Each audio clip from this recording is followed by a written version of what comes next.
Okay. Did you put that on? Mm-hmm. Okay. But this was your father's horse? Yes, that was Right. father's horse, raised on the farm. Bred And right that was there. at the Hughley farm? At the Hughley farm. Now, his father had the gift. He could see a horse, and 5 years later, if he saw a horse in 3 fields away, he could exactly know what horse that was 5 years later. Absolute gift. No training, no nothing does that. So let's move on now. If you know what you want next. Well, these are some more pictures of the Hughley house. Yeah, the Hughley house had a roof that was not altogether unencumbered, as you can see, and all of our drinking water came down into a cistern, which is here, and you could always find something interesting in that water when it came onto the table in a glass, as I found with the small boy. You know, movement of the water was part of the picture. This is Father's hounds, father's bird dogs rather, and greyhounds. He was into greyhounds, and he had one hunting dog. He was a pointer named Wiggles, and Wiggles was game to the point of, in his old age, he jumped off a fence that was too high, or he landed on a rolling stone and broke both his front legs, and came back across the fields on his hind legs. Was he one of these dogs? I can't say. I think not. He might have been this one, but I think not. He was a short-haired pointer. Okay. And on his way back from town, Danville, Kentucky, Father saw a little black puppy that someone had discarded on the roadside, and he happened to be wearing a shooting jacket, put the little puppy into one of the game pockets and took it home, and presented it to my mother, his young bride, no longer a bride because I was still around then, already around, and this little dog grew up to Mother's favorite dog, and his name was Blackest One, and she thought the world of Blackest One, and there's another picture of Blackest One somewhere in here, but whether we can come on it doesn't matter, it's all the same dog. So maybe we better cut for a moment again.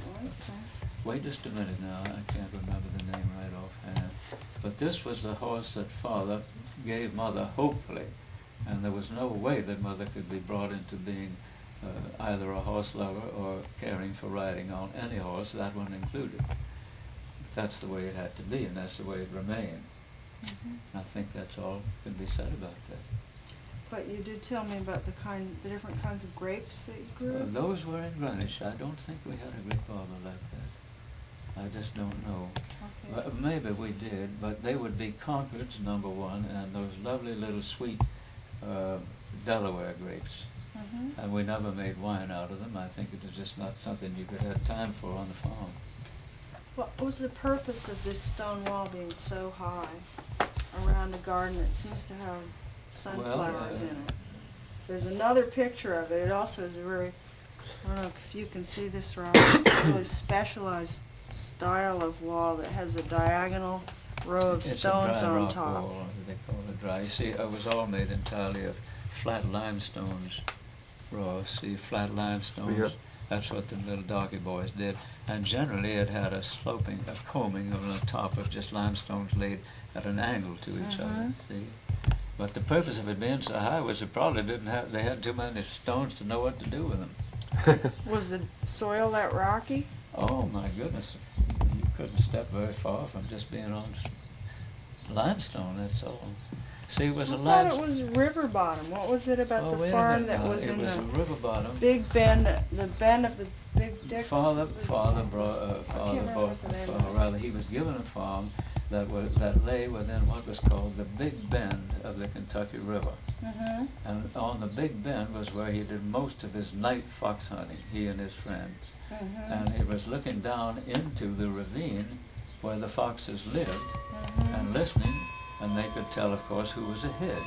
And this was one of his hunting cronies, This right? is, you can read what it says, hopefully. It says father's fox hunting crony and his servant. But anyway, so this is in He's Kentucky. old man Van Arsdale, Yeah. West Van Arsdale, and obviously of Dutch extraction. And they used to go out and hunt, as I say, on the rim, and they could tell whose hound was ahead by the sound they made. And of course their hearing was made more acute by some of the best drinks in Kentucky, and that would go on pretty late so far as their wives were concerned. But anyway, no one ever seemed to come to any harm. But Father remarked to me one time when I was riding with him, and we came to the bend, the big bend in the river where, you know, it was just a straight, more or less straight fall.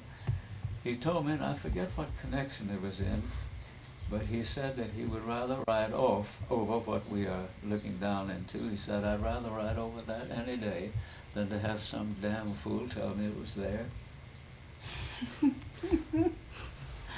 He didn't tend to, you know, stick to the facts as well as he liked to exaggerate, and it was colorful. It was fine.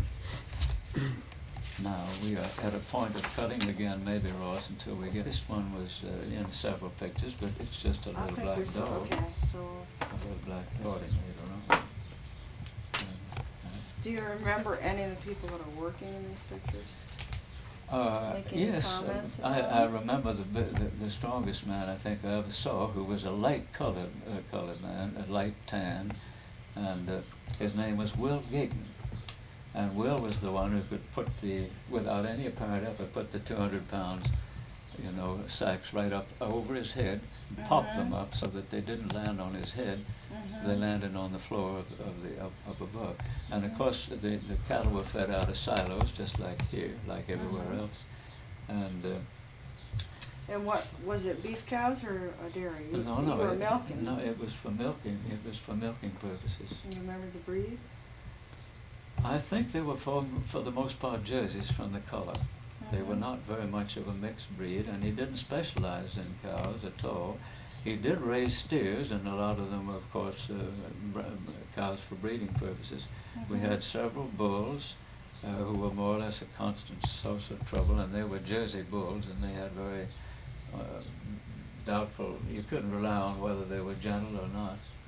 And there was never any serious accidents, but there were some small accidents. And as to the men on the place, at the time of the greatest harvesting, he had about 100 with appropriate number of cabins, and he used to give regularly on certain occasions soda pop, strawberry flavored soda pop, no alcohol, of course, none of that. And he would also give 3 bunches of bananas, and that would make the party, and then they'd sing and play. And in the house that was called the Mock House, which was the number 2 house, one of the things he liked most was to have, there were 3 very gifted negroes in playing guitar, and he would have them come and sing spirituals at the back porch after dinner. And they developed the technique of the Hawaiian guitar, which you probably remember as being something that quavers, you know. Like a steel guitar or just slide take an guitar, old you mean? 15-cent one-blade Barlow pocket knife out of the pocket, which was used normally for cutting plugs off tobacco, you know, to chew, and take that and run it up and down the strings, and you'd have a guitar, a Hawaiian guitar, but long before anyone ever knew anything about the Hawaiian way of playing. Okay. Going back to the mules, is that what you want now? Yeah, well, I was just asking if you knew any of the people who are working in these pictures. Well, I tell you, I knew them all in a sense because I was water boy for the threshing crew, and I had a brake cart on which was a whiskey barrel, and the back of it hung cups. And my job was to go to a spring, fill the barrel, avoiding tadpoles if possible, and then go around among all the threshing crew, you know, and it was hot and they were thirsty. And the water always tasted slightly of bourbon whiskey because it was a whiskey barrel. And I was popular with the men in direct relation to what appeared in the water. So I got to know them all in various different ways. So how old were then you I was, then? How old were you then? I was about 11, I guess, 10 or 11. And then I was graduated to guide the stack on top of the big threshing machine in its semicircular travels. And there was a cogwheel that motivated the stack, and I wore sandals. And about as close a call as I ever had to getting really maimed was one time when one of my sandals started to be fed down into the cogwheel. Oh my God. And I was able to break the straps, and it was a close call. But the later, larger machinery was something that required, well, we were out 3 or 4 days at a time, all around the neighboring countryside, and Father had a partner, Uncle Billy Robinson, who was across the railroad, the Queen and Crescent Railroad, which ran between the Queen City and the Crescent City. That is, Cincinnati and New Orleans. It was called the Q&C, the Queen and Crescent. And they were fine partners, and they did a good job together. And they thrashed for about 30, 35 miles in all directions. Huh. And that took us out, and gracious, how good the coffee tasted in the morning. I could drink coffee in those days. Get a tin cup. Go ahead. And also potatoes that would be baked in the hot coals under the steam engine. My God. And this, you don't think this was a steam engine, but you had Well, some I steam don't tractors? know. I Or just it was don't know an about that engine engine. in the, It doesn't seem to me that there isn't any steam coming out You see, of it. ours had a roof over it. I mean, it Mhm. was a big, big tractor. Mhm. And it ran on a very long belt, you see, to the threshing machine. Uh-huh. This is something I don't know all that much about this particular machine, Mhm. excepting it was a harvester, I know. But you're mostly threshing wheat and Wheat. oats, or just wheat? It was sometimes oats, but mostly wheat. Uh-huh. Right, mostly wheat. Okay. I think that's all we have to pause to. A big grove of maple trees in front, as you can see, all planted. A slave and a owner, that they were all buried together in those days. Right off here was a cemetery for the slaves.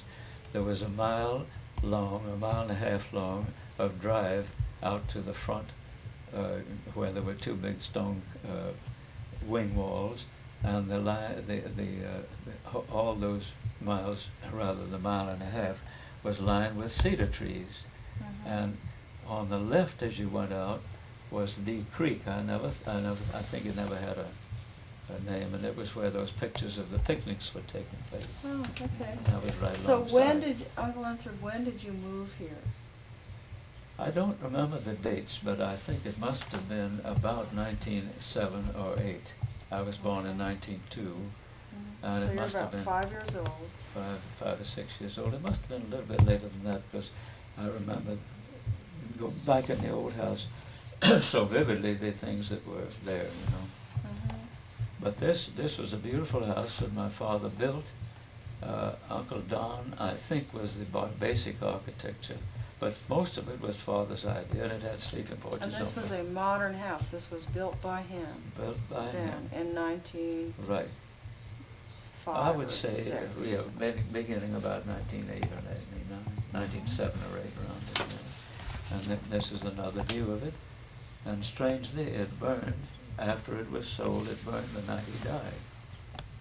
Even though he then was in Connecticut and had not been He was here up in for Connecticut and 20 had sold it years or long something. since, so it wasn't a case of Mhm. what we're afflicted with, you know, owner's fires for insurance purposes. It was no longer his house. But the night he died, his house The night he died, it did indeed. And these are all pictures of the inside of the house, obviously. I mean, this was, I think, probably his office, or what he would call his office. Mhm. And it had long side, on the far side, near the driveway, there was a porte-cochere. On this side, here's the porte-cochere. And back of it was a long open porch where the Negroes sat on the back steps and played at night. Mhm. And there was a big vine on the porch, and Father was very fond of shooting, and he generally had, for various purposes, a shotgun loaded on the front where he sat, and he would sit tipped back and smoke his Fatima cigarettes. And one night he saw what was then called a cowsucker snake, and it was making its way up through the vines behind the screen to a bird's nest. Mm. And he reached around without disturbing the snake, and from behind him he got his gun in his hand, and he took careful aim on the snake and shot a neat hole in the screen and shot the snake's head off. And we was witnesses of the snake hanging there the next morning. This was just about dark, and some of us had been sent up to bed, but you know how long we stayed there with a shotgun blast right below us. But he was a man of action as well as a man of words, and that's the way it was. And he raised game chickens. Mhm. And the only time I saw him really cruel, as I saw it, we had a rat dog whose name was Jack, and Jack was my dog.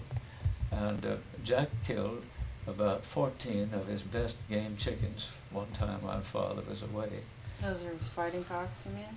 Yeah. fighting cocks, and Father came back, and he had a very strong temper, almost ungovernable, and in this case it proved to be ungovernable, so he killed poor Jack right on the spot. And it stunted my growth. But it wasn't long before I had another dog, and I've had them ever since. I've never been without one. That's quite a lot of chickens for one dog to kill. Well, it's an awful lot, but he was businesslike, Jack. He knew just what he was He's a doing. pretty And the quick worst worker. loss was an old blue hen, and she invariably nested in a field where the men had to cut hay. And they would rather do anything than to run into that old black hen, because they would spook them. They would start off with spooking the mules, you know. Just get up with the wings flapping, and she had spurs like all the female, and carrying on, and the boys would just try to get the mules out of the danger of the hen, and that made some curious cuts in the wheat field. But she was the old blue hen, and she met her end. I don't think Jack killed her. He couldn't have done it. She'd have killed him. But she had a formidable reputation. These are all the same house, of course. Okay. Obviously they are. Okay. And it was a lovely house. But it does remind you of things. I mean, this Now, is why I'm the making you this look at is the these cent- pictures, just so you remember things like the hen that This is the spooked main up the stairway mules. facing the front door, which had the columns. This met up here, the two stairs, and at the top, because it was the only place high enough for it, was a big grandfather clock that was made right after the Civil War, and I have it in my house in Arizona, and it keeps within 30 seconds a day of that house now. I mean, Right. an absolutely perfect time. These are Audubon prints, pictures of Audubon, original folios that were given to my grandfather by a patient who couldn't pay his bills, and these were his payment. And of course they would pay his bills many times over now. That's the living room with one of the trophies from the horses.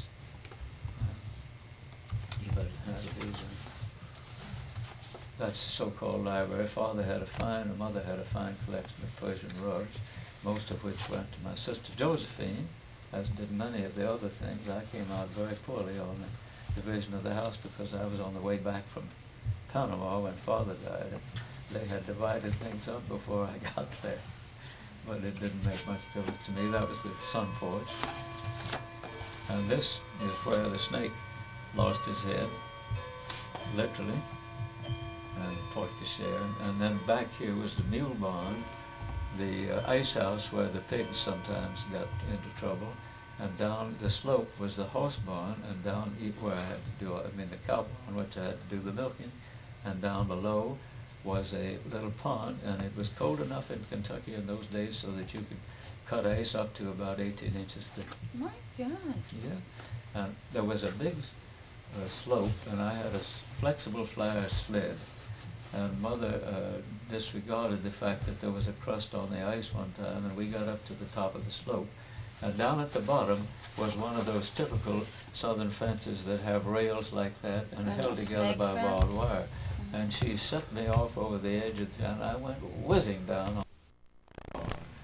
Yeah, that's Auntie Mother.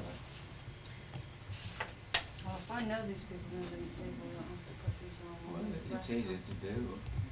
It's easy. So, This are you gonna- picture shows Lunsford Yandell III, and his favorite and prize-winning hound, Riley, who is a walker hound.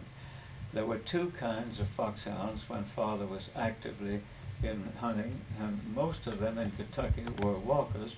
The other hounds were much bigger and coarser mouthed, according to him, and also all of his fellow hilltop hunters in Kentucky thought they had coarser mouths. Could you explain But- what that means? A Mhm. coarse mouth? Well, coarse means they sounded more like a bird, like a bloodhound than a foxhound. Huh.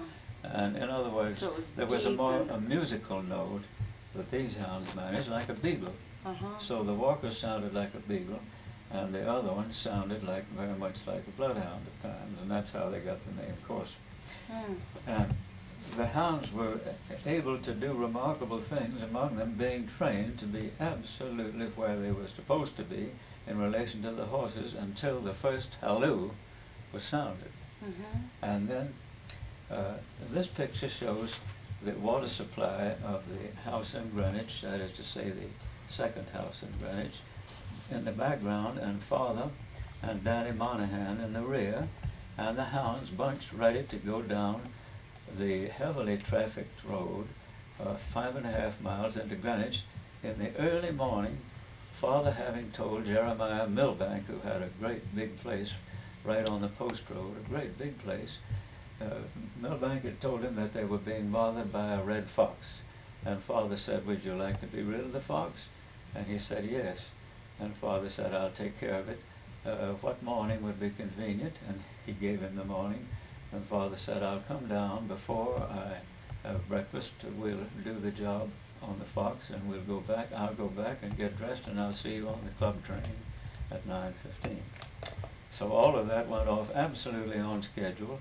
The hounds took about 15 minutes to catch the fox and kill him, and back they went in the same close formation, having run all over the Milbank place, which was a great big place right in the middle of Greenwich town, beautifully done, with a lovely big house that was done by Uncle Don Barber, and big stone pillars marking Milbank. And this is a picture of him coming back from a hunt meet with Father in front, and Danny Monahan bringing up,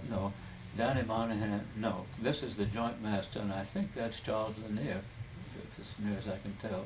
Charles Lanier, Sidney Lanier's son, the poet's son, and this is bringing up the rear of Danny Monahan.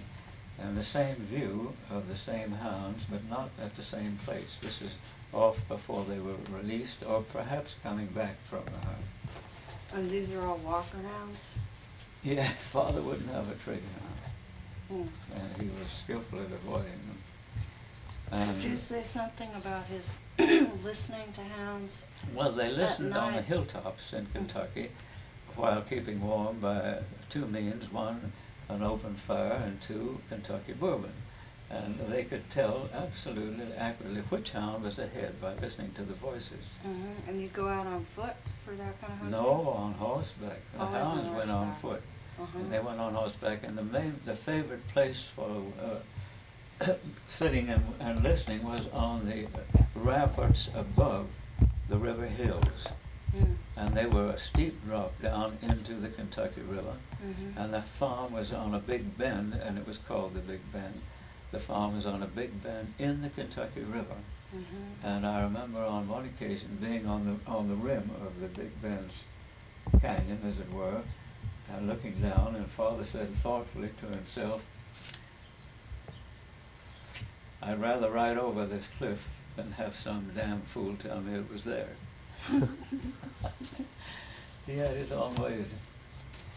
And at the same time he recalled a story that perhaps fits because it's the character of Kentucky in those days. There was a Colonel Chin, and he was a great knife fighter, famous for knife fighting. And what he did was flip his a switchblade knife, and he would flip it open, you see, and his method was not to cut his enemy, but just encircle his gullet here, making it a mess, but not cutting through it. Well, one day Father and he were watching a horse show, and suddenly a shot rang out, and Colonel Chin turned his head away from Father and spit out a whole bunch of teeth and said, some son of a bitch shot me. I wonder who it was." And he'd shot him right through the side of the face and taken all his lower teeth out, which Colonel Chin thoughtfully spit out in the other direction, and then turned to Father and made that remark. Colonel Chin was a character, needless to say. And